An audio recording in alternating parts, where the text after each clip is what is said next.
하나님 말씀을 보겠습니다. 민수기 1장 1절부터 3절까지 말씀입니다. 민수기 1장 1절부터 3절까지 말씀입니다. 첫 절 제가 읽고 다음 절 여러분들이 읽고 마지막 절 한 목소리로 같이 합독합니다. 이스라엘 자손이 애굽 땅에서 나온 후 둘째 해 둘째 달 첫째 날에 여호와께서 시내 광야 회막에서 모세에게 말씀하여 이르시되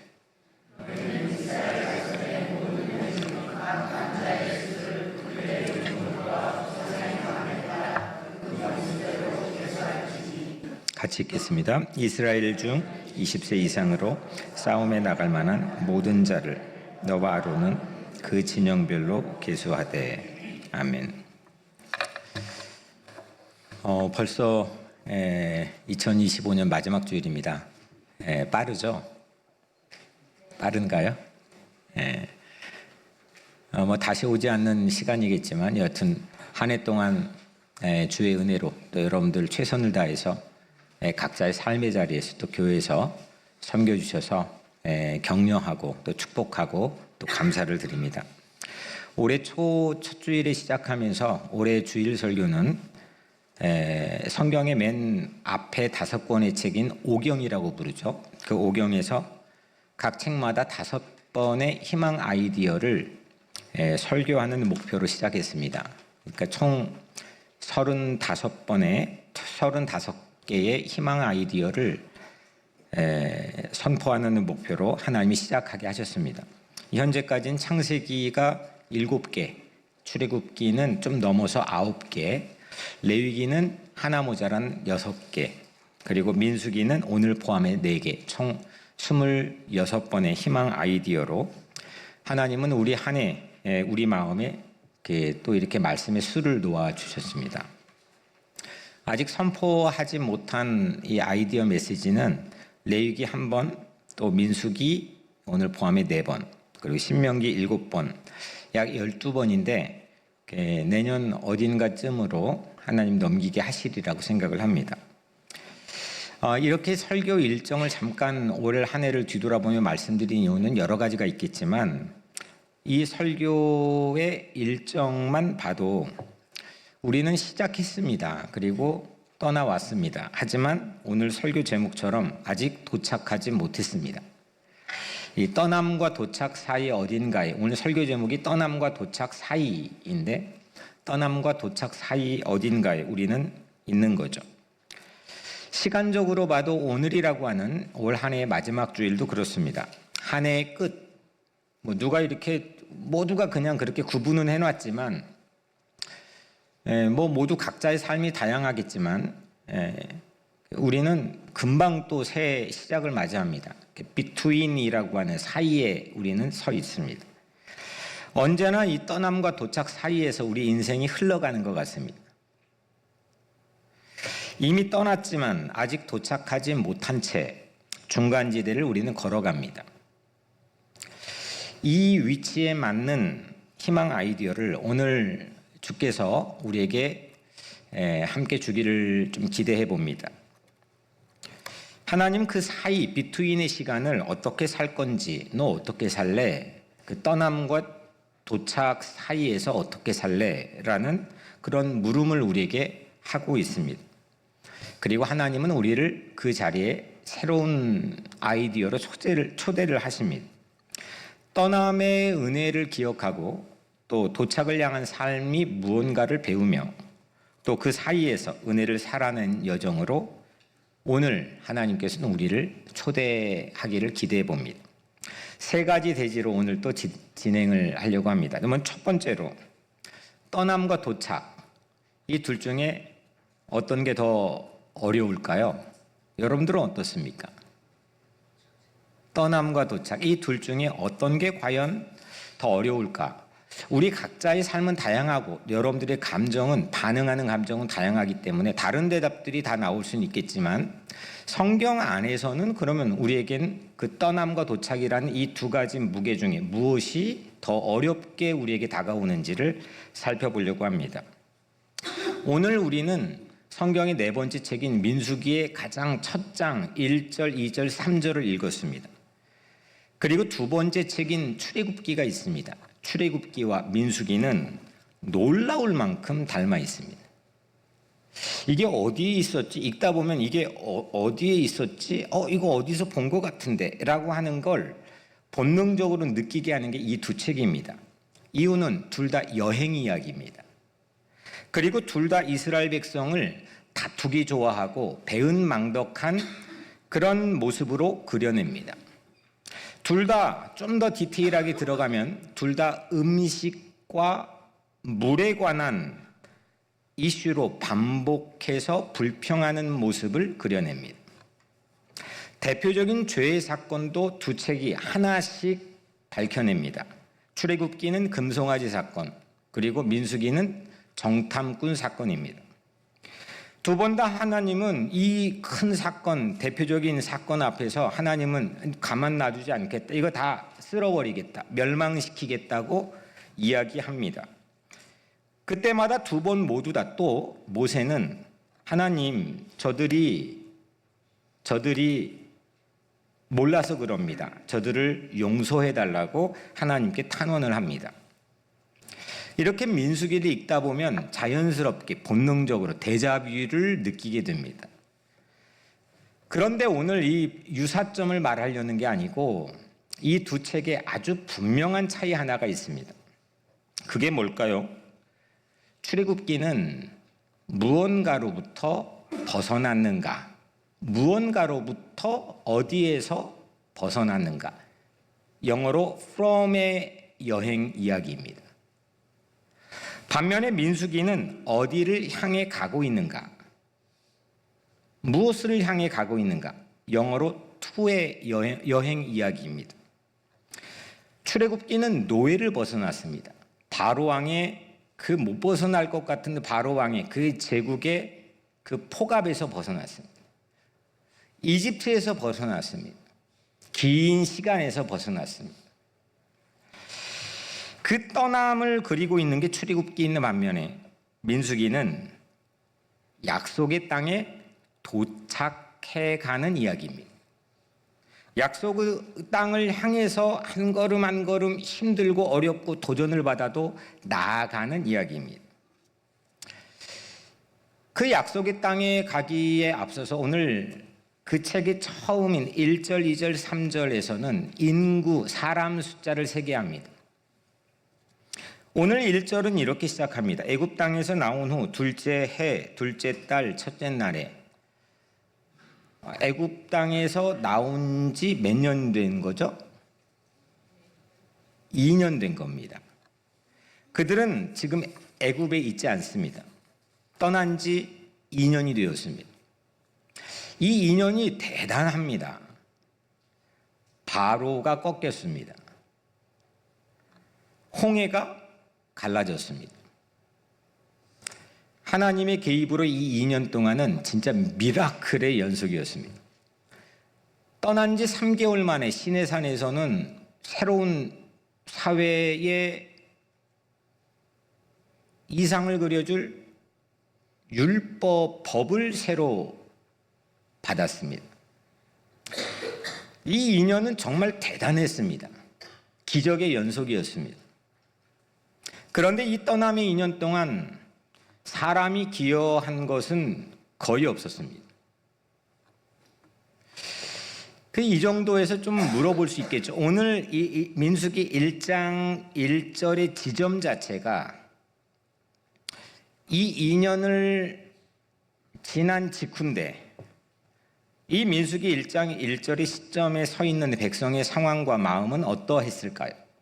여러분들이 이 1장 1절에 있었다면, 지난 2년을 지나왔다면 여러분들의 마음과 상황은 어떠했겠습니까? 앞으로 전개될 이야기의 흐름은 무엇이라고 기대할 수 있겠습니까? 그들은 하나님이 함께하면 어떤 일이 일어나는지를 몸으로 배운 직후였습니다. 하나님이 함께하면 이게 놀라운 일이 일어나는구나라는 것을 그들은 몸으로 아주 값비싼 레슨을 받은 직후입니다. 더 두려워할 이유가 없었습니다. 그러면 이 정도에서 다음 질문이 생깁니다. 출애굽기와 민수기 이 두 책 가운데 어느 책이 더 밝고 낙관적이고 희망적일까요? 상식적으로 민수기가 훨씬 더 희망적으로 보여야 되지 않겠습니까? 그런데 현실은 정반대였습니다.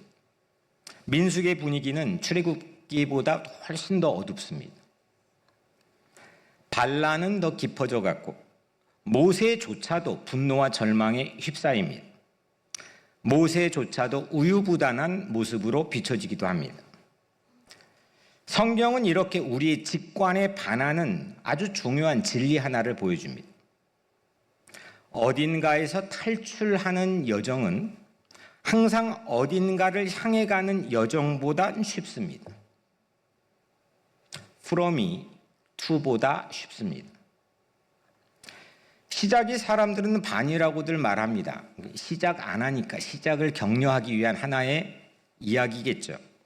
물론 50%를 시작하는 걸로 얻는다면 이거는 막대한 이익입니다. 시작 안 하는 게 큰 손해입니다. 이렇게 시작이 반이라고 하지만 그런데 시작 이후의 절반도 여전히 남아 있습니다.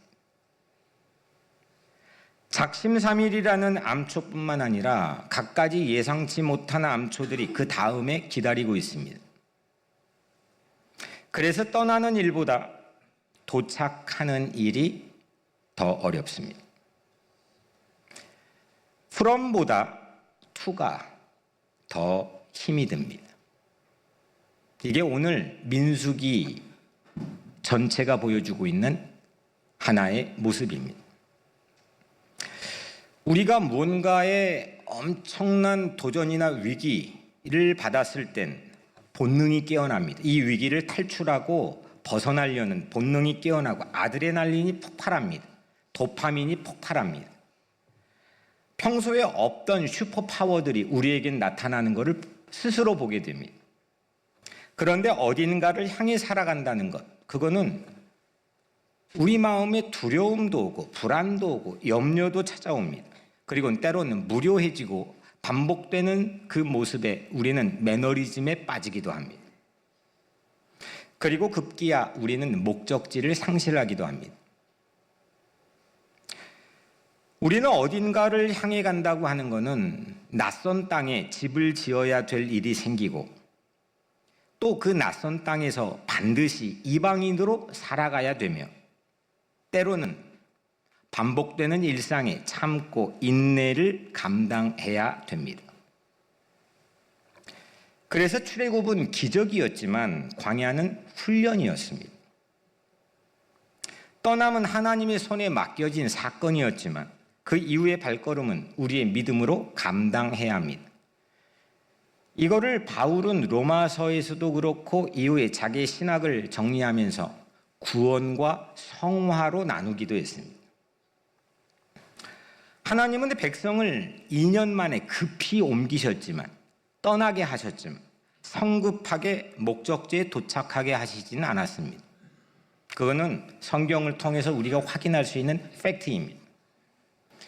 그럼에도 불구하고 앞으로 내딛기를 축복합니다. 과거에 매이지 말고 한 걸음 앞으로 내딛으십시오. 오늘 포기하지 않고 도착을 향해 나가십시오. 오늘 멈출 것인지 아니면 걸어갈 것인지 결단하십시오. 하나님이 이미 시작하신 그 길 위에 지금 여러분들의 발을 올려놓으십시오. 두 번째로 도착지를 꿈꾸십시오. 이렇게 우리는 도착은 떠남보다 어렵다는 것을 생각해 봤습니다. 그러면 도착하기 위해서는 우리에게 추가로 요청되는 것들이 있습니다. 그 중에 중요한 것은 우리의 상상력입니다. 그리고 의지력입니다. 아직 오지 않는 미래를 상상할 수 있는 게 꺾이면, 그게 사라져버리면 우리는 도착지에 도달하기가 매우 난망해집니다. 우리에게 다가오는 상황에서 반복, 무료한 반복을 삼아야 우리는 도착지를 또 상상할 수가 있습니다. 좋은 예가, 성경의 좋은 예가 아브라함과 데라의 예입니다. 데라는 아브라함의 아버지죠. 그러니까 아브라함은 데라의 아들인 거죠. 창세기 11장 31절에 이렇게 쓰여 있습니다. 데라가 우르를 떠나 가나안 땅으로 가고자 하더니 하란에 이르러 거기 거류하였으며, 데라는 우르를 떠나는 여행에 충분한 의지력이 있었습니다. 대단한 의지력입니다. 자기의 가족들, 자기의 식솔들, 모든 것들 다 다른 것들 내려놓고 거기를 떠났습니다. 새로운 여행에 대한 대단한 의지력입니다.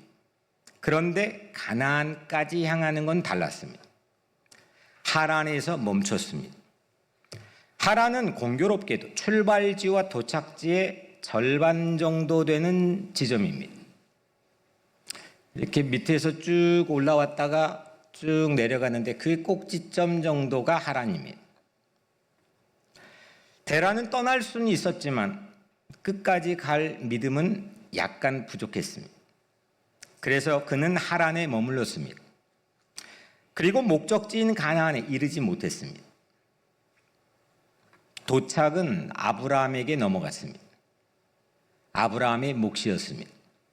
창세기 12장 5절 그 바로 뒤에 보면 아브라함이 가나안 땅으로 가려고 떠나서 마침내 가나안 땅에 들어갔더라. 아브라함의 나이가 75세였을 때였습니다. 아브라함이 175세를 살았으니까 오늘 우리로 치면 대략 한 45 정도 됩니다. 그때 아브라함은 아버지가 멈췄던 거류하기로 정착하기로 작정했던 그 하란에서 떠났습니다. 다시 목적지인 가나안을 향해 갔습니다. 이렇게 데라에게 떠나는 힘은 있었지만 도착하는 여력은 데라에게 부족했습니다. 그래서 목적지가 중요합니다. 오늘 2절에는 이런 말씀이 기록되어 있습니다. 계수할지니. 계수할지니 어떤 뜻일까요? 카운트한다는 거죠. 영어로는 센서스입니다. 인구를 조사한다는 겁니다. 사람 숫자를 세게 하신 것은, 하나님께서 사람 숫자를 세게 하신 것은 이 땅에서 제국이나 아니면 국가나 정부에서 하는 것과는 다른 목적입니다. 목적지로 나가는데 매우 결정적인 준비가 사람 숫자를 세는 겁니다. 사람을 챙긴다는 건 그 어떤 것보다 목적지를 향한 가장 본질이기 때문입니다. 그런 목적지는 현재를 견디게 합니다. 그런 목적지는 반복의 의미를 부여합니다. 그런 목적지는 포기를 선택지에서 지워냅니다. 목적이 있습니까? 여러분들의 목적은 무엇입니까? 가장 중요한 일은 그래서 저는 꿈꾸는 일이라고 생각합니다. 하나님이 내게 원한 기대는 무엇인지 여러분들 꿈꾸기를 간절히 축원합니다.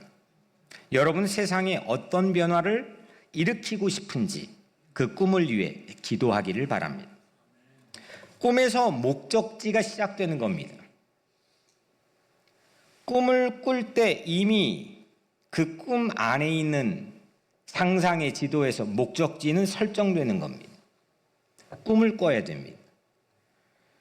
꿈은 광야에서 미래를 향하는 나침판 역할을 했습니다. 여러분들의 꿈은 무엇입니까? 여러분들의 목적은 무엇입니까? 출발하고 떠났다는 사실 자체로 50%를 획득했다는 자체로 만족하고 있습니까? 아직 오지 않는 것을 바라보고 그것을 향해서 걷는 힘, 그것이 꿈에서 나옵니다. 많은 사람들이 그 꿈을 통해서 새로운 생각을, 새로운 세상을 향해서 뻗었습니다. 꿈꾸지 못한다면 오늘의 음식의 이슈, 오늘의 물의 이슈, 오늘의 세상에 흘러가는 이슈에 파묻히게 됩니다. 약속의 땅을 잊어버립니다. 물론 우리는 살아가면서 예상치 못한 일을 피할 수가 없습니다. 잘못된 길로도 들어섭니다. 그릇된 결정도 다반사입니다. 아차할 때도 많습니다. 차질도 빚어집니다. 실패도 반복합니다. 그러나 그 어떤 상황에서도 어디로 가고자 하는 목표를 안다면 우리는 반드시 다시 정상 궤도에 오를 것입니다.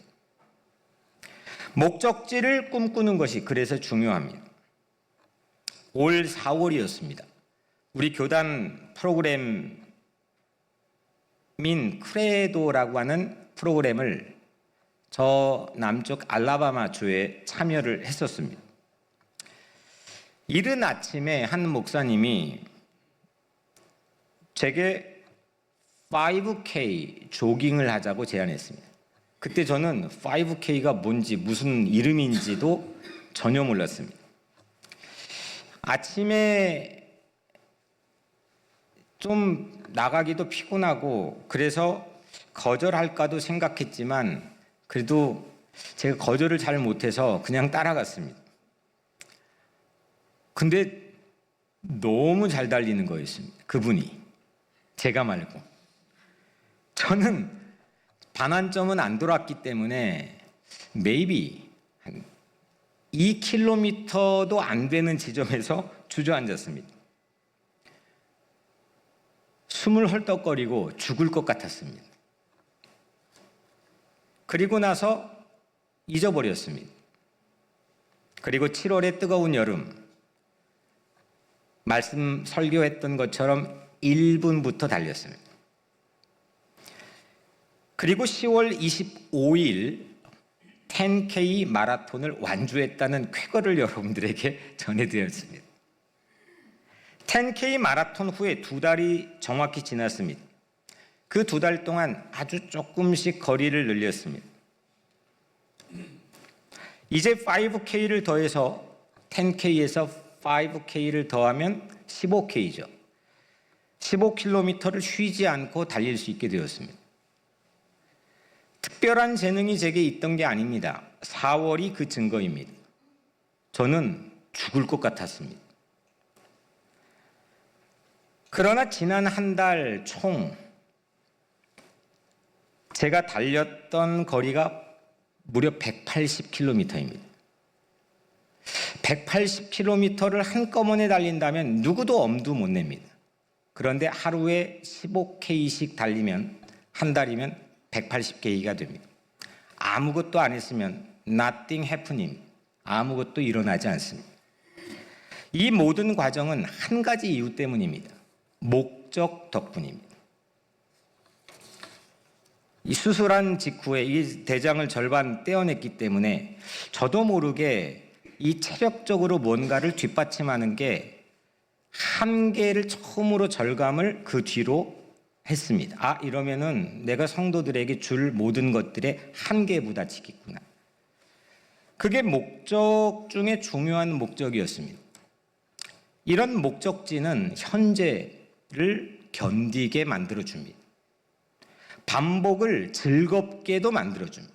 그 반복에 의미도 부여합니다. 포기를 선택지에서 지워주기도 합니다.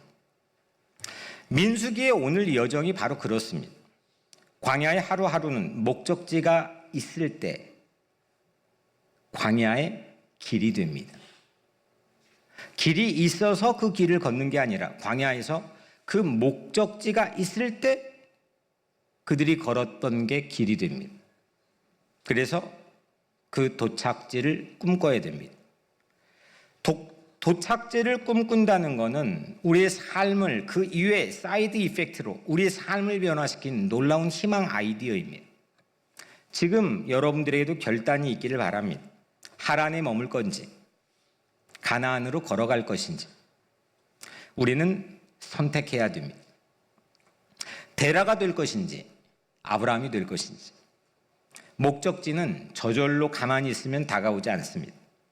오늘 우리의 옷깃을 여미고 다시 방향을 정하고 끝까지 여러분들에게 주어진 이 경주를 달려가겠다는 믿음으로 여러분들 각자의 다양한 삶의 자리에 한 걸음을 내딛기를 주의 이름으로 축복합니다. 세 번째, 마지막으로 우리는 그 비투인 떠남과 도착 사이, 그 사이를 무엇로 살 것인지입니다. 출애굽과 가나안 사이입니다. 떠남과 도착 사이입니다. 우리는 그 사이에서 걸어가는 사람들입니다. 아마 우리는 끝까지 그럴지도 모릅니다. 오늘 1절에 이렇게 기록되어 있습니다. 신의 광야 회막에서 시내반도의 광야입니다. 거기에 그들이 지었던 회막 안에서입니다. 이 위치도 공교롭게도 출발지인 이집트와 도착지인 가나안의 중간 정도 됩니다. 아까 하란에 위치한 거꾸로의 삼각형입니다. 출발했는데 아래로 내려가서 시내산이 있는 시내광야 근처에서 도착지인 위에 약속의 땅으로 가는 여정입니다. 그들은 그 꼭지점에 있는 겁니다. 거기는 이집트도 아닙니다. 그렇다고 가나안도 아닌 비투인 사이입니다. 그 사이를 사는 방식이 무엇이어야 할까요? 그 사이를 사는 방식은 은혜를 사는 삶입니다. 부활 후에 예수님께서 엠마오를 향해 걸어가던 두 제자에게 찾아왔습니다. 그런데 두 제자는 3년 동안 그렇게 같이 다녔고 같이 자고 먹고 같이 생활을 함께 공유했는데도 그분이 예수인지를 몰라봤습니다. 그들은, 이 두 제자는 예루살렘을 떠나서 집으로 돌아오는 길 위에 있었습니다. 그들의 마음엔 예수의 죽음으로 모든 기대가 무너졌습니다. 모든 희망이 상실되었습니다. 낙심 정도가 아닙니다. 죽을 것 같았을지도 모릅니다. 목적지가 사라졌습니다. 존재가 사라지니, 그들이 바라봤던 스승의 존재가 사라지니 모든 목적이 상실되었습니다. 그런데 예수님은 그들 곁에서 함께 걸어주셨습니다. 오늘 이 시간처럼 그들에게 말씀을 풀어주었고 떡을 떼어 주는 순간에야 두 제자는 자신들이 은혜의 동행 속에 있었다는 것을 눈이 밝아져 깨닫게 됩니다. 목적지를 잃었다고 느끼는 그 사이의 길에서도 예수님은 그들과 함께 걷고 계셨습니다. 우리들도 마찬가지입니다. 우리들도 그렇게 목적을 상실할 때가 있습니다. 죽을 것 같을 때가 있습니다. 더 이상 걷지 못할 때가 있습니다. 패배주의에 휩싸여 있을 때도 있습니다. 길을 잘못 들어설 때도 있습니다. 하지만 그때조차도 어떤 사람이 아니라, 어떤 사건이나 환경이 아니라, 어떤 사회적 상황의 변화에 대한 근거가 아니라 예수가 내 옆에 함께 동행하시는 줄로 믿습니다. 그게 동행의 은혜입니다. 우리는 엠마오를 향해 걸어가는 두 제자처럼 그 동행의 은혜로만 목적지를 향해 갈 수가 있습니다. 나 혼자라는 사실로는 가지 못합니다. 혼자가 아닌 동행의 파워입니다. 이집트도 아니고 가나안도 아닌 그 사이 비투인의 자리에서 예수님은 우리와 반드시 함께 걸으신 줄로 믿습니다. 출발과 도착 사이, 그 사이를 은혜로 살아갈 때 우리는 길을 잃지 않고 약속하시는 목적지를 향해서 나아갈 수가 있습니다. 한 책의 제목이 이런 겁니다. 참 이게 오래전에 읽은 책이지만 지금 하지 않으면 언제 하겠는가라는 책입니다. 이 책의 편집자인 티모시 페리스라고 하는 사람은 흥미로운 질문 하나를 던집니다. 이런 질문입니다. 업무에 압도당하거나 집중이 안 될 때 어떻게 하십니까? 업무에 압도당하거나 뭔가 집중이 안 될 때가 있지 않습니까? 그때 어떻게 하냐는 질문입니다. 그는 이렇게 대답합니다. 설정된 목적이라고 대답합니다. 집중을 잃어버릴 때 움직이게 하는 힘, 다시 일어서게 하는 힘, 다시 궤도에 진입하게 하는 힘, 그건 목적이라는 겁니다. 우리는 너무 흔한 단어로 이게 생각하며 살아가지만 전 세계 가장 지금까지 베스트셀러 중에, 기독교 베스트셀러 중에 하나, 목적이 이끄는 삶입니다. 당연한 건데, 그 문장 자체가 다 당연한 건데 사람들은 그거에 대한 갈급함이 있습니다. 왜냐하면 목적을 상실한 채 살아가거나 그 목적이 가짜였거나 그 목적을 포기했거나 목적 앞에 주저앉았기 때문입니다. 인생에는 예상하지 못한 사건들이 지뢰처럼 숨어 있습니다. 하지만 목적이 분명한 사람은 길을 벗어나지 않습니다. 시간이 해결해 주겠지, 이거는 성서에 나와 있는 말씀이 아닙니다. 물론 어느 정도는 맞는 이야기의 반복으로 우리에게 체득되어 있을 수는 있겠지만 시간이 해결해 준다는 것이 아니라 하나님 앞에서 붙들려 있는 목적이 우리를 도착하게 한다는 것이 진리인 줄로 저는 믿습니다. 출애굽이 은혜의 출발이라고 한다면 민수기의 과정은 그 은혜를 어떻게 살아낼 것인지를 배우는 시간입니다.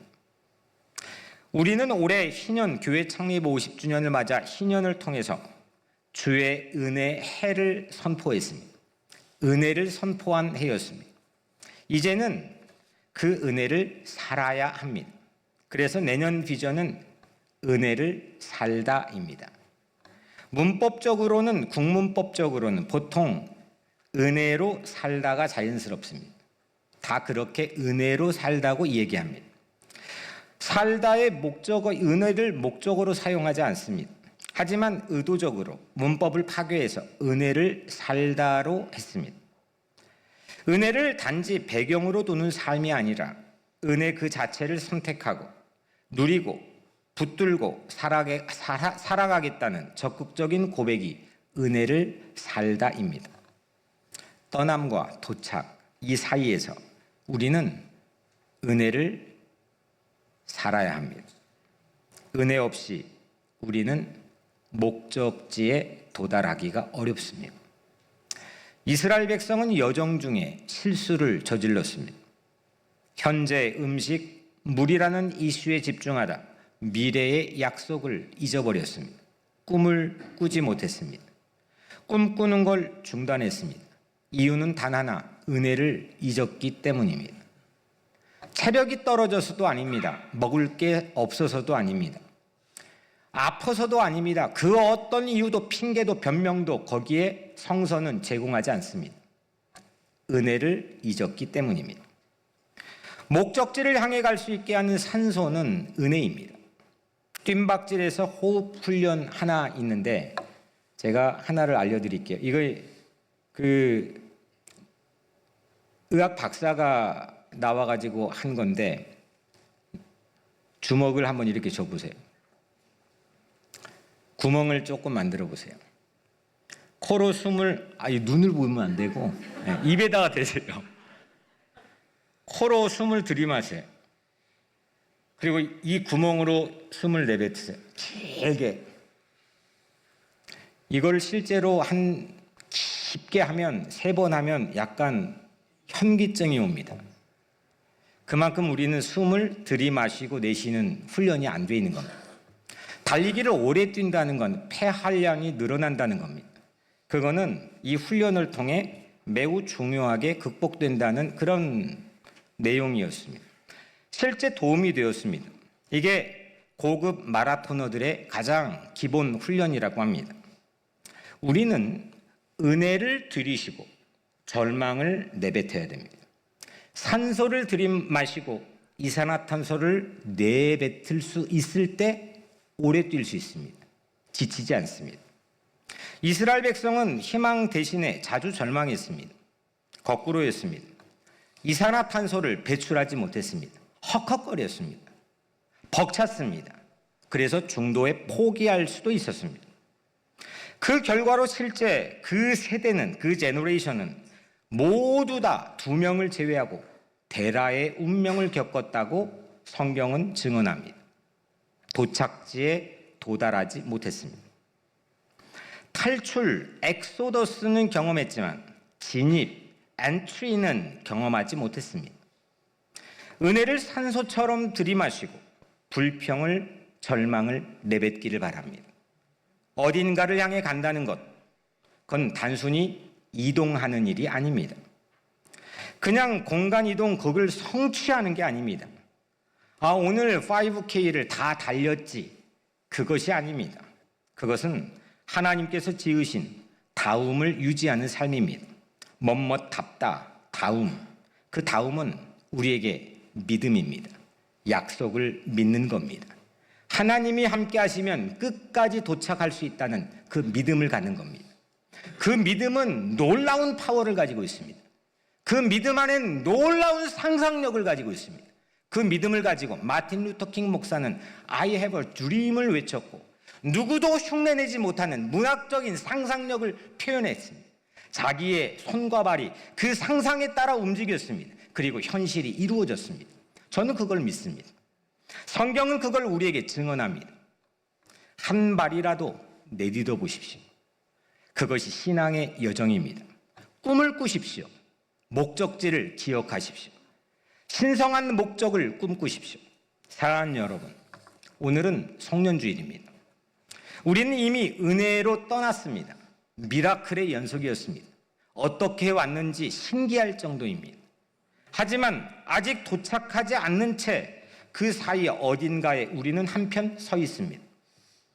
떠남은 하나님의 선물이었고 도착은 그 은혜로 호흡해야 걸어갈 수 있는 여정입니다. 그 비투인 사이의 삶은 은혜로만 살아내는 여정인 줄로 믿습니다. 하나님께서 우리를 막연한 중간지대, 우연히 던져진 주사위의 인생처럼 그렇게 내버려 두지 않는다고 저는 확신합니다. 출애굽 후의 광야에서, 그 허벌판 막막한 광야에서 하나님은 목적지를 잊지 않도록 백성을 부르시고 준비시켰습니다. 오늘 우리도 그 부르심 앞에 서 있습니다. 그러므로 목적지를 기억하십시오. 이거는 목적지를 기억한다는 건 우리의 삶을 변화시켜주는 놀라운 희망 아이디어입니다. 목적지를 기억하십시오. 꿈을 꾸십시오. 은혜로 시작된 이 길에서 한 걸음 내디디며 은혜로 사십시오.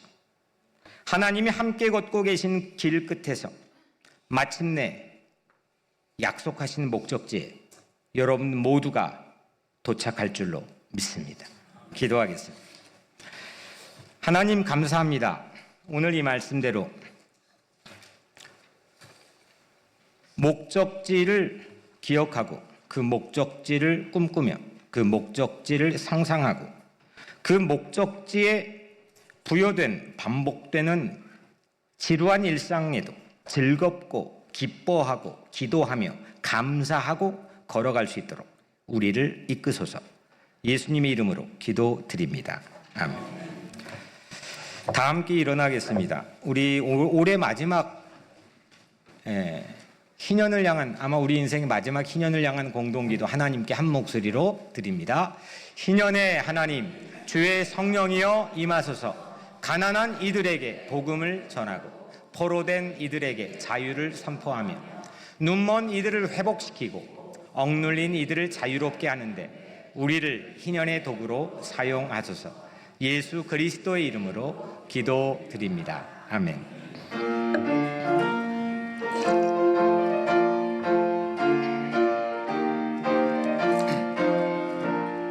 전성을 향해 간 성도들아, 앞길의 장애를 두려워 말라. 성령이 너 인도하시리니 왜 지체를 하고 있느냐. 앞으로 전성을 향해 나가세. 전성 문만 바라고 나가세. 모든 천사 너희를 영접하러 문 앞에 기다려 서 있네. 너 가는 길을 누가 비웃거든 확실한 증거를 보여주어라. 성령이 감하여 주사 그들도 참기를 찾으리. 앞으로 전성을 향해 나가세. 전성 문만 바라고 나가세. 모든 천사 너희를 영접하러 문 앞에 기다려 서 있네. 너 가는 길을 모두 가기 전에 내 손에 든 검을 꽂지 말아라. 저마귀 흉계 모두 깨트리고 끝까지 잘 싸워 이겨라. 앞으로 전성을 향해 나가세. 전성문만 바라고 나가세. 모든 천사 너희를 영접하러 문 앞. 우리 1절부터 다시 한번 박수치며 합니다. 향해 가는 성도들아, 앞길의 장애를 두려워 말라. 성령이 너 인도하시리니 왜 지체를 하고 있느냐. 앞으로 전성을 향해 나가세. 전성 문만 바라고 나가세. 모든 천사 너희를 영접하러 문 앞에 기다려 서 있네. 너 가는 길을 누가 비웃거든 확실한 증거를 보여주어라. 명이치 감하여 주사 그들도 참기를 찾으리. 앞으로 전성을 향해 나가세. 전성 문만 바라고 나가세. 모든 천사 너희를 영접하러 문 앞에 기다려 서 있네. 너 가는 길을 모두 가기 전에 내 손에 든 검 꽂지 말아라. 저마귀 흉계 모두 깨트리고 끝까지 잘 싸워 이겨라. 앞으로 전성을 향해 나가세. 전성 문만 바라고 나가세.